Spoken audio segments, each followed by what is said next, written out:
Le Grand Matin Sud Radio, 7h-9h, Jean-Jacques Bourdin.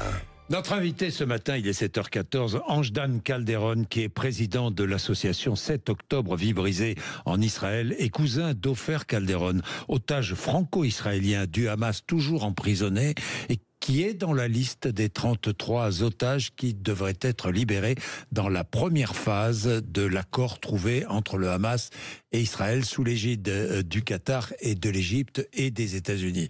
Bonjour. Bonjour, monsieur Bourdin. Vous avez des nouvelles de votre cousin, Ofer Calderon ? Bien entendu, nullement, monsieur Bourdin. Nullement. Vous n'êtes pas sans savoir que le Hamas distille les nouvelles comme il sait distiller la libération des otages. Il suffit de voir ce qui s'est passé hier. Toute la mise en place du cessez-le-feu retardée de plus de 2 heures suite à un problème technique a invoqué le Hamas pour produire une liste de 3 noms.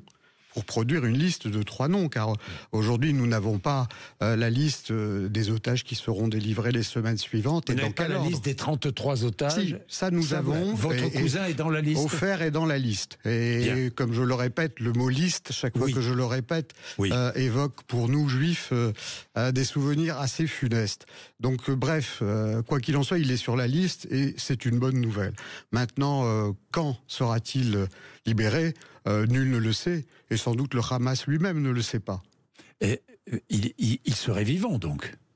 Nous espérons. De la même façon, le Hamas ne communique pas sur cette liste pour dire qui est vivant, qui est mort. Le Hamas communique des noms et c'est tout. Voilà. Aucune autre précision. On sait que la liste qui a été négociée pour cette première phase comporte ces 53 noms, dont Ofer et Ohad, qui sont, je le rappelle, les 2 otages français encore détenus. Oui, qui sont français, oui. Ne l'oublions pas, vous avez entièrement raison. Ne l'oublions pas et répétons-le. Et répétons-le. Non, mais on est bien d'accord. Hier, 3 jeunes femmes, donc, ont été libérées par le Hamas. Elles sont aujourd'hui à l'hôpital. Vous avez des nouvelles sur leur état de santé ? Vous en savez un peu plus ?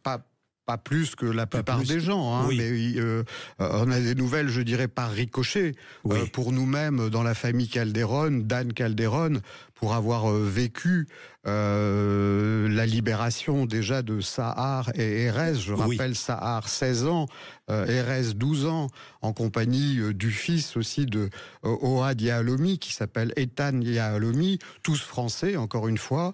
Et donc, ils ont été, eux, libérés lors du premier échange après 52 jours de captivité. Et ne serait-ce qu'après 52 jours, nous avons, en ce qui les concerne, des échos non pas quotidiens, mais très réguliers.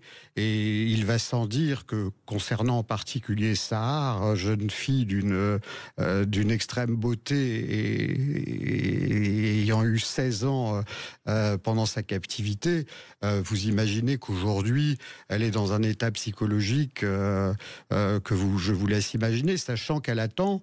Elle a été maltraitée Pas directement. Il semblerait pas directement en ce qui la concerne, mais elle vivait avec angoisse le moindre bruit de porte. Chaque fois que la porte s'ouvrait, vu ce qu'elle avait vu, elle, au kibbutz Nir Oz, et à 16 ans, elle savait très bien ce qui pouvait l'attendre. En tout état de cause, il semble qu'elle n'ait pas subi directement de sévices de ce genre. Mais encore une fois, elle attend la libération de son père, et en sortant, elle a appris la mort de sa grand-mère et de sa cousine. Donc, vous vous rendez compte de la multiplicité des traumatismes successifs. Oui, son père, qui avait envoyé, père de 4 enfants, qui avait envoyé un dernier texto. On se souvient, on a sauté par la fenêtre, on est caché dans un buisson avant qu'il ne soit fait prisonnier. Tout à fait. Ils avaient sauté par la fenêtre pensant pouvoir se cacher, et malheureusement, ils ont été trouvés et débusqués et emmenés. Bien, 90 prisonniers palestiniens sont libérés parallèlement.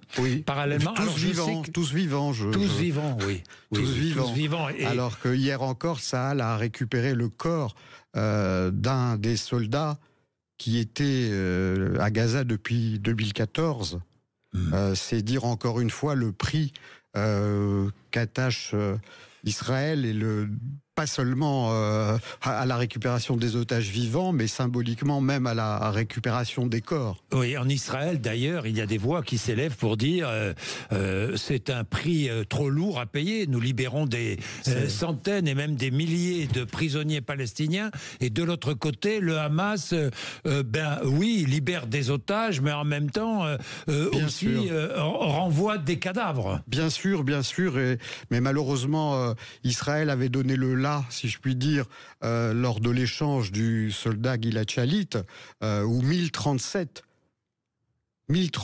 Palestiniens avaient été libérés contre un seul soldat, et parmi les 1037, bien sûr, il y a Arkia Sinoir. Donc malheureusement, voilà. Mais il est inutile de polémiquer là-dessus. Ce sont les faits. Aujourd'hui, tout est bon à prendre, en tout cas pour récupérer nos otages, si je puis dire, et en particulier mon cousin Ofer Calderon.